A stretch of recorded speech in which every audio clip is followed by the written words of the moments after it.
Kakak. Selamat malam pemirsa, Anda menyaksikan Dua Sisi bersama saya Dwi Anggia. Pemirsa, mungkin Anda menyimak kemarin pernyataan Pak Jokowi yang cukup mengejutkan ya soal kekhawatirannya bahwa bakal ada yang menyalahkan istana, bakal ada yang menyalahkan presiden jika ada partai koalisi yang gagal untuk memajukan calon presidennya. Padahal dalam penjelasannya Pak Jokowi menegaskan bahwa menggagalkan partai dan peserta pemilu itu tidak gampang, bukan hal yang mudah. Tapi pertanyaannya, dari manakah kekhawatiran presiden ini muncul? Dari mana informasi presiden didapatkan? Dan siapakah yang dimaksud dalam pernyataan presiden? Kami akan mendiskusikannya di Dua Sisi malam hari ini. Ya, untuk itu sudah ada 4 narasumber bersama saya di studio malam hari ini. Di ujung sebelah sana ada Bung Mardhani Alisera, politisi PKS. Selamat malam, Bung Mardhani. Ya, kemudian ada Gus Effendi Khoiri, politisi Partai Nasdem. Selamat malam. Selamat malam. Jangan lupa digunakan mikrofonnya Bapak-Bapak. Di sebelah kiri saya ada Bung Faldo Maldini, staf khusus Mensesnek bidang komunikasi dan media. Selamat malam. Assalamualaikum. Di sebelah sana ada reporter bola, oh bukan ya, Effendi Ghazali, pakar komunikasi politik. Selamat malam. Selamat malam. Fresh wabarakatuh. from Qatar. Iya. Udah nggak jet lag ya? Kalau menang tuh agak susah jet lag. Oke. Bapak-bapak, tadi kita dengarkan bersama ini pernyataan yang menggigit, mengejutkan, menggelitik gitu ya. Mengkambing hitamkan presiden itu memang paling gampang. Jokowi yang salah, istana yang salah lah, pokoknya paling mudah lah. Kalau misalnya ada yang gagal koalisi dan gagal mencalonkan. Saya mau ke Bung Faldo dulu deh nih kalau gitu. Ini boleh tahu nggak ini kira-kira, ini kan sebagai orang di lingkungan istana ya, kira-kira nih Pak Presiden dapat informasi ini dari mana? Dan kalau nanya maksud pastinya Pak Jokowi sendiri yang tahu ya, tapi mungkin Bung Faldo punya informasi atau insight maksudnya apa? Iya, ya memang paling gampang itu ya. Selamat malam semua, makasih. Izin Bang Mardhani, Gus Coy dan Bang Effendi. Terima thank you. Ya memang nuduh-nuduh istana, menghalang-halangi gitu kan ya paling gampang, paling enak. Tapi kan sebenarnya pertanyaan ini juga bisa kita ajukan kepada orang yang sedang menjalin koalisi gitu. Kalau yang menjalin koalisi ya, di sebelah saya nih, di sebelah kanan ini. Ya sudah sampai mana ya, gitu kan. Ya saya datang di sini juga awalnya ini Kang Anggi serius nih ngundang gitu kan. Serius ya, dong. Tapi kan untuk berdialektika ini ya, seru sekali. Betul. Topik ini seru sekali gitu. Jadi ya kadang kita kan sering begitu ya. Kadang kita nggak bisa joget, lantainya salah gitu loh. Jadi yang mana-mana sedikit-sedikit istana yang atur-atur. Karena kan di konstitusi kita Kang Anggi, Mbak Anggi, bahwa yang bisa mengusulkan capres atau cawapres yaitu adalah partai politik dan gabungan partai politik. Nah itu mungkin harus clear nih, di konstitusi kita memang begitu. Jadi ya memang tidak ada hubungannya sebenarnya apabila telunjuknya ditunjuk ke istana. Betul, gitu. Kalau itu saya sepakat, nggak ada hubungannya sama istana. Tapi pertanyaannya kok pemikiran ini muncul dari mana nih? Kan nggak akan ada nih presiden ngusulin nih, nggak akan ada muncul. Jadi jangan sampai nih yang sudah berkoalisi ini makan siang terus, tim kecil, nggak ada tim besarnya gitu kan. Anak aja yang kecil 3 bulan udah besar gitu. Yang awalnya duduk jalan gitu kan. Lamaran-lamaran dulu nggak akad-akad gitu jadi, ya. Iya itu menurut Kak Anggi. Jadi makanya bisa ditanyakan tuh tadi ada gambar Pak Anies, ada Pak Prabowo, Pak Ganjar juga mungkin. Jadi ya bisa serius ditanya tuh, ini serius nggak bungkus-bungkus partai ini? Oke, sebelum saya nanya ke yang lagi koalisi-koalisi, pertanyaan saya belum kejawab tuh Bung Faldo. Kira-kira presiden tuh dapat insight dari mana? Kok ada pemikiran ini gitu loh? Emang harus tanya ke Pak Jokowi, cuma Pak Jokowi kan nggak mungkin menjawab. Iya kan sering sekali kan Pak Presiden juga mengamati lah di media bagaimana diskusinya. Kita kan juga bukan pemerintahan yang tidak membuka telinga, tidak membaca media, itu kan dibahas.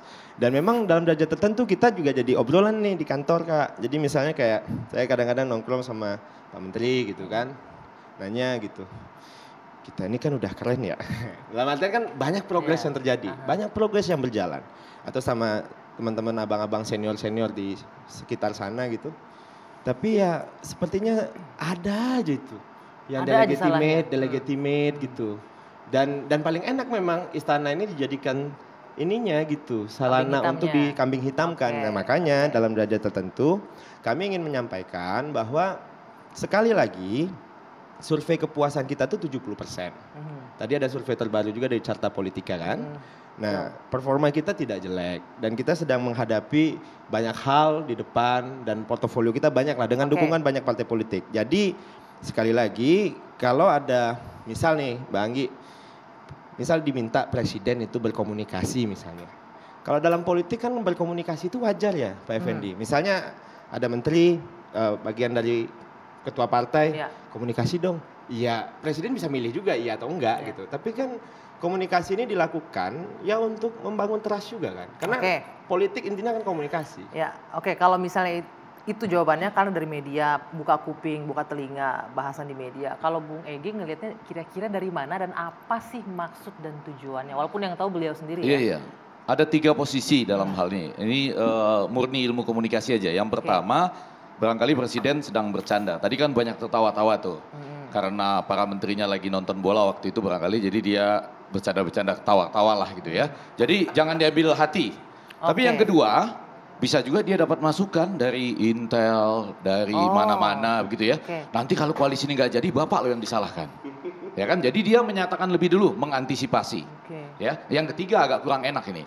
Barangkali juga sebagian mempersepsikan, oh dia sedang merencanakan itu. Waduh. Sehingga disampaikan lebih dulu. Nah ini kan 3. Atau bos-bos belum duduk nih. Ya. Dari perspektif komunikasi memaknai ini ya. Jadi sebelum nanti itu dibuat demikian disampaikan dulu. Jadi bukan kita yang kena nantinya gitu ya. Itu tapi ini kayaknya bukan persepsi, lebih ke nuduh nggak sih? Enggak. Yang ketiga tuh agak menuduh tuh pasti. Tapi ada orang yang berpikiran seperti itu dengan 3 kemungkinan.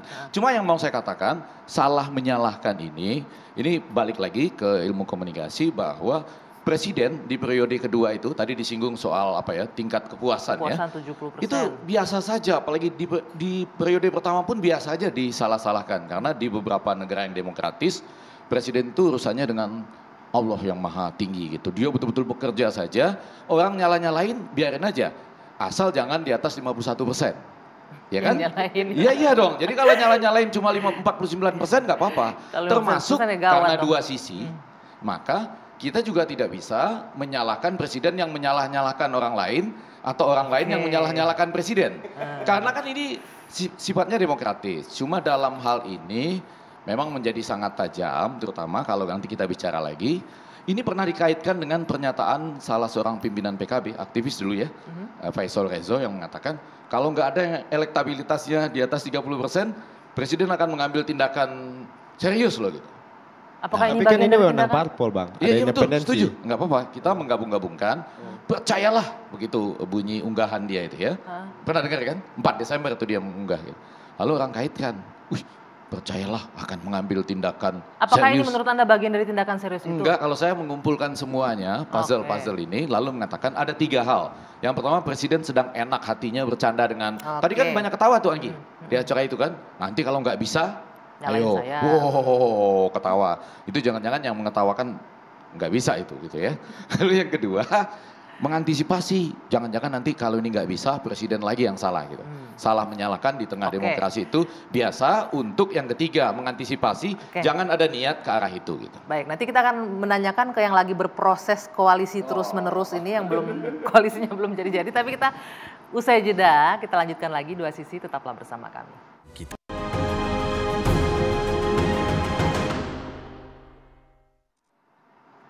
Kita lanjutkan kembali 2 sisi. Saya mau ke Gus Coy dulu nih, nanti Bung Mardhani boleh menanggapi. Tadi kan Bung Egy bilang ini ada 3 poin kalau dari komunikasi, dari sekedar bercanda karena forum setelah itu kan tertawa. Kemudian ada laporan dari Intel gitu. Yang ketiga ini agak sedikit nuduh nih, saya mau ngutip lagi. Mungkin memang berasal dari Pak Jokowi sendiri gitu. Ya, Mbak Egy, semuanya serba mungkin. Tapi saya ingin menyampaikan bahwa apa yang disampaikan Pak Jokowi itu memang ada sejarahnya. Dalam sejarah politik kita dan para pemimpin yang memimpin dari istana atau yang jadi presiden lah gitu. Semua hal di Republik ini, apalagi itu terkait dengan politik, itu semua terkait dengan istana. Zaman Bung Karno mau membuarkan HMI, ya itu istana. Membuarkan PSI, istana. Membuarkan Masyumi, istana. Ini istana. Zaman Orde Baru juga semua serba istana. Gusur Gus Dur, istana. Meristui siapa, istana. Gusur orang NU dari P3, istana. Semua dulu serba istana. Muhammadiyah, Pak Amin Rais dulu ketika terpilih kalau nggak dapat restu istana juga nggak jadi. Dan seterusnya. Banyak kasus. Begitu juga di era reformasi meskipun sudah demokrasi, hampir tidak ada suatu pergumulan politik, pemilihan ketua umum, keterpecahan partai politik, ya. Ya kubu-kubu partai itu semua ada keterlibatan istana. Istananya itu apakah langsung presiden atau lingkungan presiden yang direstui oleh presiden, atau presiden itu diam tidak melarang. Di era SBY PKB pecah dua. Proses hukum yang satu dimenangkan, padahal secara ADART dia pasti tidak menang. Hukum itu juga karena istana. Zaman SBY, Cika, ya. Kemudian zaman Pak Jokowi ada gol. Ya banyak. Iya. Banyak ada beberapa partai juga banyak yang banget, ketua ya kan? umumnya diganti. Tapi bukan berarti istana ya semua. Enggak, ini istana itu kan tidak harus presiden. Ya. Saya bilang tadi itu. Jadi bisa semuanya istana, mengacu pada istana. Gerenang-gerenang realitas politik. Gerenang-gerenang terbuka dalam rapat internal, semua statement terbuka, semua terkait dengan istana. Gerenang artinya? Gerenang-gerenang itu artinya ngomong terbatas dalam Oke, lingkungan Valdo mereka, tadi tuh nongkrong-nongkrong nongkrong keren. Gerenang-gerenang. Ngopi-ngopi ya, tapi ngomongnya tidak keras-keras ya. Ya, semua serba istana. Kasus terakhir P3 semua terkait dengan istana. Apalagi yang tidak terkait dengan istana, semua istana. Sekali lagi, Demokrat kemarin juga istana, ada istana. Bahkan pelakunya dari istana. Dapat restu apa tidak dari Pak Jokowi, wallahu a'lam bishawab, ya. Nah, sehingga ketika Pak Jokowi mengatakan seperti itu ada rakyat kemudian ketika ada ini tidak diloloskan, kemudian ada sebagian menyatakan ini ada kaitannya dengan istana. Itu logis secara historis. Secara historis logis, artinya secara fakta. Periode ini juga ada terkait. Nah, sekali lagi. Sebentar Gus, saya potong. Artinya beralasan dong Pak Jokowi ngomong gitu ya, bisa-bisa nanti jangan salahkan istana ya. Gitu. Kalau rakyat menyalahkan juga tidak salah, karena memang istana itu ada sejarahnya untuk selalu ikut campur pada penentuan hal-hal yang bersifat politik, partai politik, pembina partai politik, atau ormas keagamaan dan segala macam. Ada kaitan. Itu fakta, itu sejarah. Nah, sehingga kalau hari-hari ini ada yang tidak diloloskan, mungkin juga nanti boleh jadi ada yang mau koalisi, kemudian yang mau koalisi itu diiming-imingi apa, kemudian akhirnya karena imannya rendah nggak ikut gitu ya, nggak jadi. Itu juga sudah ada tadi. Sudah ada ya? Ini kan kalau. Pak Jokowi kan juga kalau. Enggak, di media sudah ada katanya kan. Dua partai sudah mengaku diiming-imingin kan. Wallahualam. Kalau partainya Bang Mar, nah kita langsung nih. Saya langsung sedikit potong nih. Tapi kami sendiri yakin seyakin-yakinnya 3 partai politik yang mau berkoalisi ngusung gerakan perubahan atau perubahan untuk Indonesia yang lebih baik ini, itu adalah punya keimanan yang kuat dalam hal untuk menentukan masa depan pasca Jokowi. Pasca Jokowi. Sekali lagi pasca Presiden Jokowi, bukan sekarang, menjatuhkan Jokowi. Betul, karena sekarang Nasdem kan bagian dari karena Nasdem bagian kabinet dari itu. Sekarang. Pak Jokowi kita dukung sampai akhir. Gak usah baper, gak usah khawatir. Ada riak-riak, ada tuduhan-tuduhan itu biasa aja karena memang sejarahnya begitu. Udah gak biasa usah baper. Kalau Bang Mardhani gimana? Bapak selamat sampai akhir, pemerintahannya sukses. Sekarang kita harapkan konsentrasi menjalankan program-program. Gak usah ngurusi yang kecil-kecil begitu. Ini dari pesan dari salah satu partai pendukung pemerintah saat ini. Oke, Bung Mardhani gimana nih dengan pernyataan Pak Jokowi tadi? Tadi Bung Egy bilang bercanda kali atau masukan Intel atau jangan-jangan itu memang dari sananya ada niatan. Kalau presiden jangankan bercanda gitu lah, ngelirik saja sudah jadi berita gitu. Karena konteksnya memang orang paling disorot di negeri ini. Ya. Saya tadi coba perhatikan pernyataannya bukan sekali, bahkan diulang yang kedua, ketika ada orang-orang gitu. Betul, diperjelas ya. Ketika ada orang atau tokoh yang ingin dapat kendaraan tapi gagal, jangan nyalain saya. Jadi menurut saya intensitasnya tinggi. Jadi tidak by accident. tapi memang punya tujuan. Tentu lagi-lagi ini persepsi saya. Ya.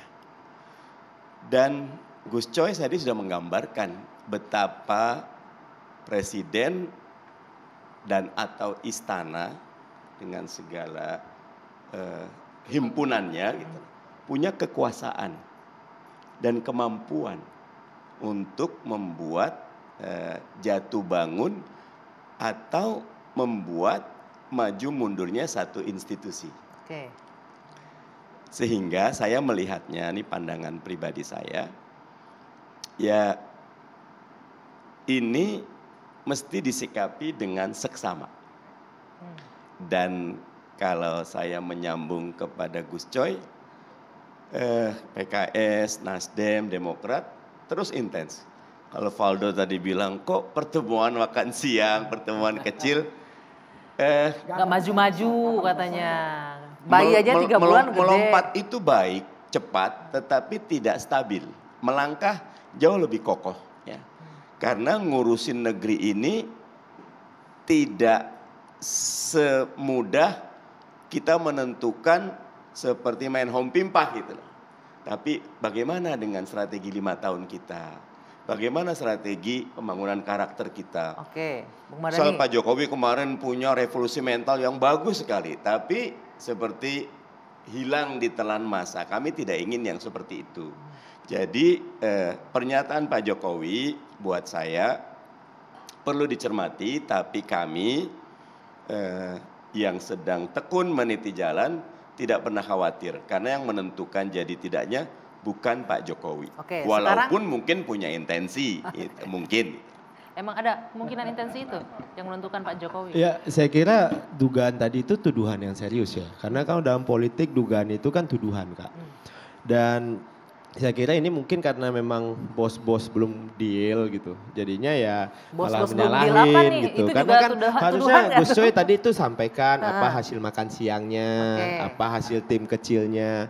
Kalaupun memang ada intervensi dari istana gitu, siapa pelakunya, apa bentuknya, kan itu yang bisa kita disampaikan aja ke publik, ya kan? Dan saya kira mungkin memang Mas Anies belum bisa mengintervensi gitu. Ada baunya, karena kan ada independensi partai politik. Kan partai politik punya independensi dalam hal ini. Kan konstitusi mengatur. Tapi benar juga tadi Gus Coy cerita histori tadi ya. Politik itu kan untuk capres dari dukungan partai politik. Ini menarik nih. Tadi kan Bung Valdo bilang partai politik kan punya kemampuan sendiri untuk menentukan. Tapi Gus Coy kan bilang kalau kita lihat sejarah bagaimana perpecahan partai politik, pergantian ketua umum partai dan lain-lain. Walaupun tidak menuduh siapa istananya ya, ada. Ya kan saya tidak mendukung presiden loh ya. Istana banyak orang. Iya, pemainnya kan, banyak. Saya kan lihat nih kebetulan Mas Anies itu kan. Mas Anies kadang-kadang Valdo ini bagian dari istananya. AHY, Mas Anies, Mas Aher. Tadi main saya lihat Mas Anies Pak Syekhu gitu loh. Kan belum jelas nih barangnya. Jadi ya tanyakan ke sana gitu soal ini. Makanya buru-buru diperjelas dong PKS sama Nasdem ini tidak muncul siap wasangka. Ya, bab koalisi kami, dua sisi betul. Itu let it flow naturally. Biarkan itu mengalir dan sekarang ini ta'arufnya sudah makin dekat kepada khitbah. Nanti penetapan akad dan lain-lain ijab kabul, biarkan itu mengalir. Tapi saya rasa bukan itu, sana. Iya makanya itu bab itu tidak perlu diulang, tapi fokusnya memang pernyataan Pak Jokowi. Kalau saya menambahkan ada pengalaman kecil, nyun sewu, Prof. Kami di Komisi 2 sudah punya kesepakatan untuk merevisi Undang-Undang 7 2017. Semua partai. Dari Komisi 2 kita udah bawa ke Badan Legislasi, di Badan Legislasi lagi dibahas. Tiba-tiba Pak Jokowi atau pemerintah mengatakan tidak. Dan seluruh partai pendukung pemerintah langsung balik badan. H-1 kami masih sepakat tuh dengan, kalau nggak salah di TV One, kita bahas, tapi besoknya semua balik badan. Artinya fakta-faktanya jelas betapa memang istana punya kekuasaan untuk menentukan. Itu kan dalam kebijakan Mas Mardhani. Dalam kebijakan kan. Koalisi, dalam kebijakan itu kan. Tapi kalau ini kan capres ini mengalirnya. Jadi kalau gabung gitu yang dua, balik badan dan kebijakan, saya mau melihat dari jalan yang lurus ya. Presiden tuh melihat lurus begini. Boleh tahan dulu nggak jalan lurusnya? Iya. Kita jeda dulu ya. Iya, Jalan betul, lurusnya betul, kita betul. lanjutkan Siap. usai jeda sesaat lagi.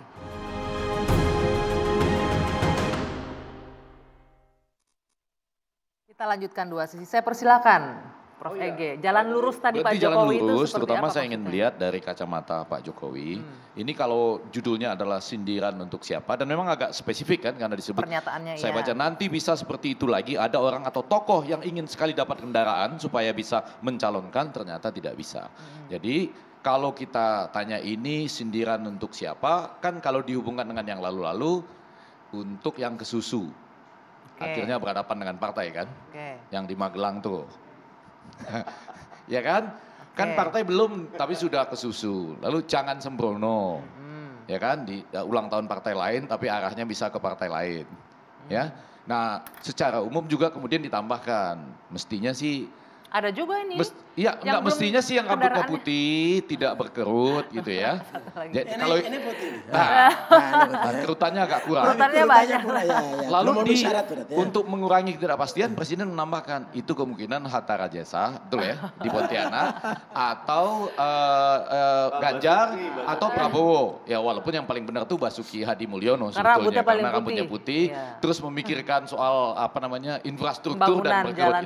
Tapi saya mau bilang enggak nih, dari jalan lurus tuh maksudnya ini yang paling mengganggu. Tunggu sebentar, satu lagi nih yang menarik ini kan ada yang nggak punya kendaraan, tokoh yang tidak punya kendaraan. Ini juga belum punya kendaraan jelas nih yang diusung oleh bukan cuma itu. Jadi semua belum punya kendaraan. Boleh dibilang pada hari ini kan.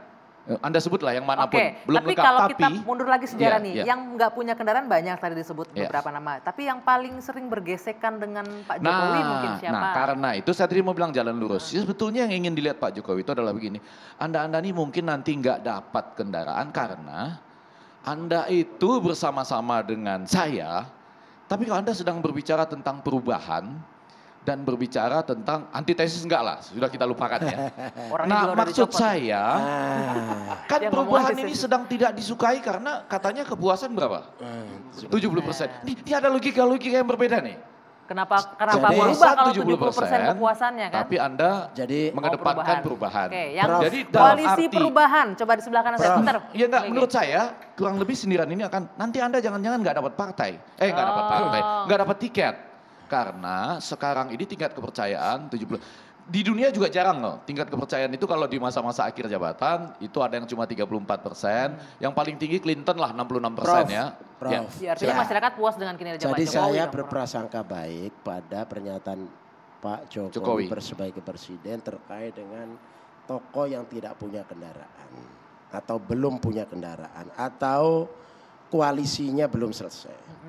Itu bukan sekedar mengarah ke Anies. Bukan sekedar mengarah ke Anies? Bukan sekedar mengarah ke Anies. Saya kira Anies loh. Satu yang sebentar. Enggak, ini mungkin merasakan. Yang punya kendaraan sekarang itu hanya Mbak Puan. Ya. Pak Prabowo punya kendaraan gak cukup. Muhaimin punya kendaraan gak cukup. Erick Thohir juga ingin jadi presiden atau wakil presiden gak punya partai. Siapa lagi? Ada Golkar juga nggak cukup, yang lain nggak cukup. Jadi ini untuk semuanya, untuk semuanya. Jadi nggak cuma mengarah ke Anies. Itu ya, jadi bukan hanya mengarah ke Anies. Satu. Yang kedua, dalam survei Pak Jokowi, publik percaya kepada yang disorong Pak Jokowi. Publik percaya kepada figur yang disorong Pak Jokowi kan hanya 3%. Meskipun hasil surveinya 73% puas. Jadi tidak berbanding lurus. Sukses dalam memimpin, puas 70%. Itu otomatis kemudian penggantinya itu otomatis harus dari yang sukses memimpin ini. Ahok di Jakarta kepuasan juga sekitar 70%. Nggak terpilih. Kan gitu. Nggak terpilih. Nah, oleh karena itu menurut saya apa yang disampaikan Pak Jokowi itu memacu kami, makin memacu kami untuk gerakan perubahan ini, untuk padahal ini loh yang jadi masalah. Makin solid. Jadi ini makin solid, makin diledek makin solid. Ini diledek. Gitu. Makin diledek makin perubahan. Makin solid itu. Makin perubahan. Keimanan kita makin. Ini koalisi perubahan atau koalisi berubah? Makin diledek makin perubahan. Adapun untuk pengumuman ini soal nunggu momen. Oke, Saya rasa sindiran ini untuk perubahan. Nah, soal buru-buru segala macam itu kami tidak buru-buru. Buru-buru itu memang tidak bagus. Tapi kami menjawab itu tidak buru-buru. Kami mengumumkan tidak buru-buru. Nah, adapun kami bersama-sama koalisi, kami pelan-pelan pasti semuanya dirancang dengan sempurna. Sehingga ketika kita mengumumkan memang sudah siap. Siap konsepnya, siap isu-isu yang strategis, siap solusi-solusi untuk kepentingan bangsa dan negara ini. Oke, tadi kalau Gus Soy sebentar, kalau Gus Soy bilang bukan hanya mengarah ke Anies. Kalau Bung Mardhani ini bukan hanya mengarah ke Anies atau emang ini mengarah ke Anies ini? Bisa ke Mas Anies, tapi bisa juga ke tokoh yang lain. Kan kayak saya bukan koreksi sekaligus ya. Mbak Puan juga nyuwun sewu belum punya, yang punya Bu Mega. Karena haknya diberikan kepada Ketua Umum. Iya, betul. Kalau Bu Mega memutuskan bisa, yang punya kendaraan 100% PDIP, teman PDIP gitu. Karena memang kalau saya menganggap Bu Mega ya otomatis Mbak Puan. Bukan Mas Ganjar ya? Iya, bisa jadi, bisa. Nah, itu yang bikin marah tuh, karena partai lain ngurus partai lain. Itu yang bikin marah. Kalau saya nyuwun sewu, enaknya Pak Jokowi jangan justru menimbulkan diskursus yang negatif. Jangan justru menimbulkan diskursus yang membuat orang tidak produktif dengan bertanya-tanya. Mungkin bisa lebih baik. Saya mengharapkan partai atau gabungan partai segera mengumumkan koalisi dan mengumumkan capres-cawapresnya. Kenapa? Biarkan rakyat tidak membeli dalam karung.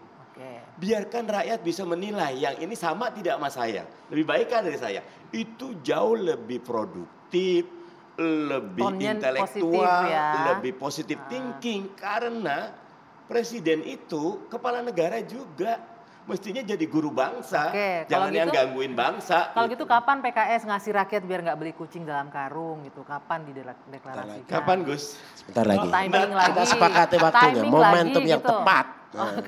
Kayak gini, ada 4 faktor ya. Pertama, bisa aja kita segera mengumumkan. Tapi kami lagi berharap ketika diumumkan, roadmap-nya sudah jelas. Target-target pembangunan 5 tahun ketiga sudah jelas. Kalau perlu, desain APBN-nya sudah ada. Kalau lebih detail lagi, shadow kabinetnya bisa ada. Nunggu desain APBN sudah ada itu? Enggak, biar ada diskursus yang lebih dalam. Kami sangat ingin ada diskusinya itu bukan figur, tetapi program, karya, sesuatu yang membuat kontestasi gagasan. Gitu. Sebelum Valdo nanti respon soal jangan menimbulkan diskursus negatif, pertemuan tadi malam nggak ada hasil apa-apa ya? Insya Allah, ketika tidak gini, air yang tidak dalam itu banyak riaknya, tapi air yang tenang itu dalam menghanyutkan dan gitu ya. Tunggu tanggal mainnya. ini Lan sudah bergeser ke dinner tadi malam. Dan ujungnya intervensi istana. Kesana lagi jadinya. Atau kita tanyakan. Ini kan kita meremehkan partai politik. Atau kita mengutip aja pernyataan Presiden bahwa ada yang ingin sekali dapat kendaraan supaya bisa mencalonkan. Ternyata tidak bisa. Apakah ada peluang itu enggak di tengah? Tadi kan bingung tuh. Iya, kan? Masih ada nggak peluang itu gitu? Baik karena intervensi eksternal, kan ini yang kita jangan sampai atau karena intervensi istana ini jadi operasi untuk bermitra. Sebaliknya tuh. Kalau saya berpendapat gini, kalau nyun sewu, ini kalau ya Mas Anies atau kami tidak bisa bersatu, terus mengatakan ini karena istana, buat saya itu kami tidak dewasa. Karena yang menentukan masa depan bukan orang lain, bukan juga Jokowi. Kamilah yang memutuskan.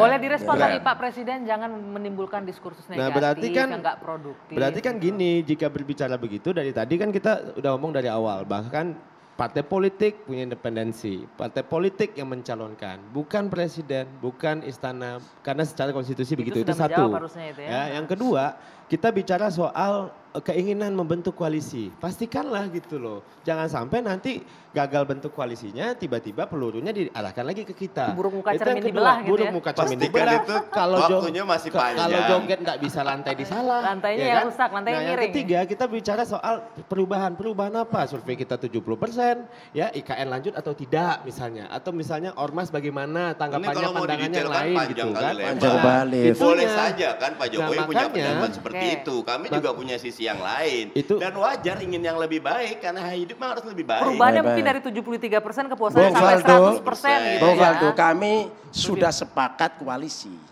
Jadi sudah ditentukan koalisi ini sudah. Ya, tapi tadi agak bingung tuh kapan ditentukannya tuh. Nah, agak saling lihat. Tinggal nunggu pengumuman itu teknis. Oke, itu satu. Yang kedua, soal perubahan. Jadi begini Bung Faldo. Sesukses apapun seseorang memimpin,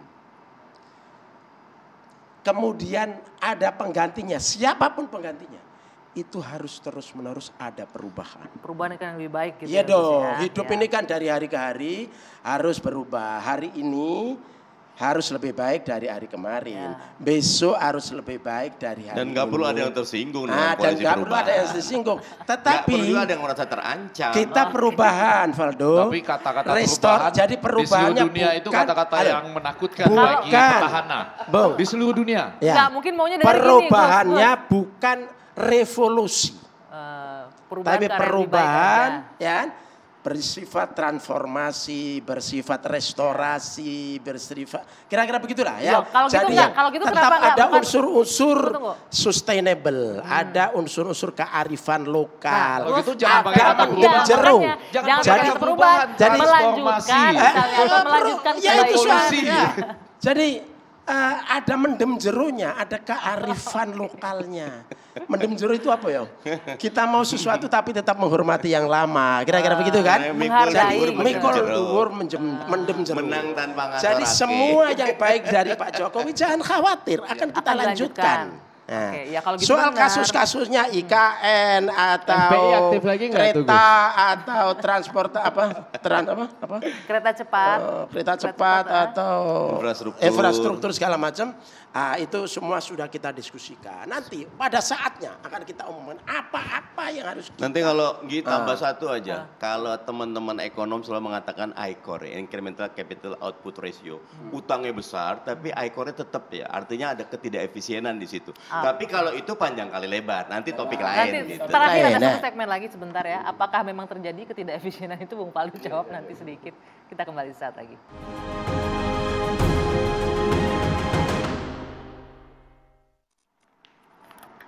Ini durasinya singkat sebenarnya Dok, tapi silakan direspon sedikit mengenai ketidakefisienan tadi yang harus mungkin dirubah, ada perubahan dan jangan enggak efisiennya itu di mana gitu loh. Neraca perdagangan surplus, inflasi terkendali ketika krisis, direct cash terasa sama masyarakat, kepuasan 70%. Kita perform kok dalam hal ini.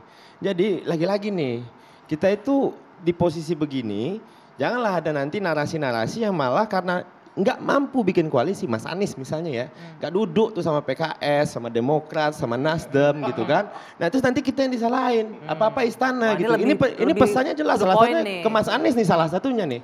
Jadi jangan sampai sekali lagi istana tuh salah terus atas ketidakmampuan kita bermain politik, nggak bisa ngobrol. Kayaknya dapat khusus di air keras gitu loh.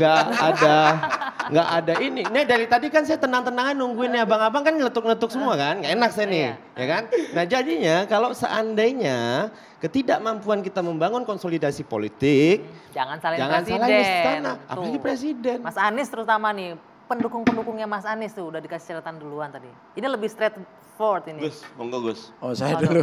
Iya, menghormati. Ya, jadi saya kira Pak Jokowi sebagai presiden, kalau ada tuduhan ke istana itu harus dianggap wajar karena memang sejarahnya begitu. Dan Pak Jokowi sendiri juga melakukan itu selama masa pemerintahannya. Jadi itu tidak ada yang salah. Sebagian rakyat menuduh itu akibat dari sebuah sebab sejarah yang panjang bahwa hal yang wajar. Ya, sekali lagi istana. Ya, jadi tidak langsung Pak Jokowi istana.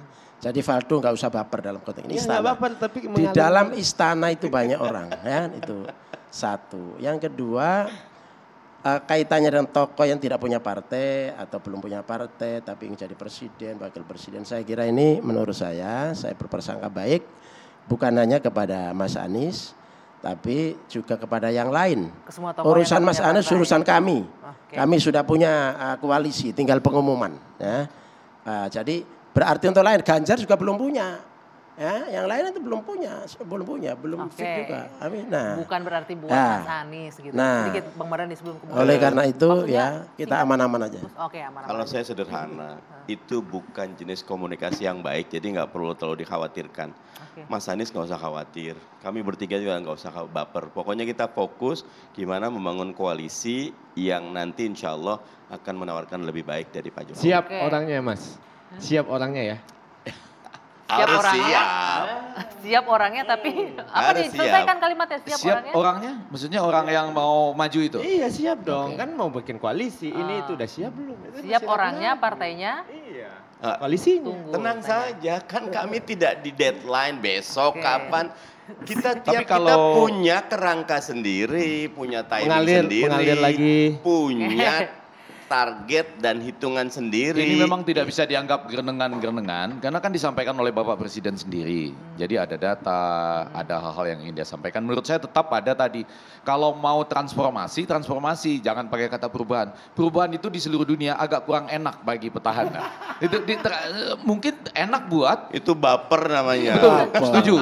Tapi siapapun petahana akan merasa enggak enak dengan kata perubahan. Nah, balik ke hipotesis yang 3 tadi, mana yang benar berarti? Kalau menurut saya 2 dan 3. 2 dan 3 sekarang. Jadi artinya bukan karena bercanda ini, karena ternyata sudah ditanggapi tadi.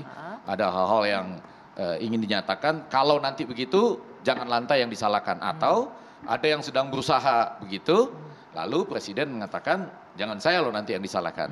Nah tapi yang mau saya tambahkan terakhir saja gini, bagusnya kita lihatlah sistem yang ada di beberapa negara lain. Presiden itu kalau sudah mau selesai nih, Valdo, dia juga nggak banyak nunjuk-nunjuk orang ini, ciri-cirinya ini yang akan menjadi penerus saya. Nanti kalau sudah dipilih oleh partainya, dia ikut kampanye. Nah kurang lebih begitu. Kalau berkenan ini sebagai masukan. Masukan Bung Valdo. Tapi saya tertarik sedikit, siap orangnya itu jangan-jangan bocoran dari istana nih calon wakilnya Mas Anies. Siap orangnya. Saling tunjuk-tunjukkan terus. Siap. Banyak sekali calon potensial. Banyak partai yang ini Enggak, bagus-bagus. belum terjawab tuh, tapi peluang untuk gagal tetap masih ada kan? Enggak ada, insya Allah enggak ada. Maksud saya ini loh, siap itu slogan sebuah partai, siap gitu bukan itu ya? Bukan itu bocoran dari istana. Insya Allah. Ya, slogannya tetap perubahan. Gitu. Oke, baik. Bapak-bapak terima kasih. Perubahan untuk Indonesia yang lebih baik. Baik, terima kasih Bapak-bapak atas waktunya. Kalau itu saya setuju, Gus Coy, perubahan untuk Indonesia yang lebih baik. Yang bagus-bagus dilanjutkan dan diperbaiki tentunya. Saya Dwi Anggia, saya akhiri diskusi malam hari ini. Sampai jumpa. Dengan Pak.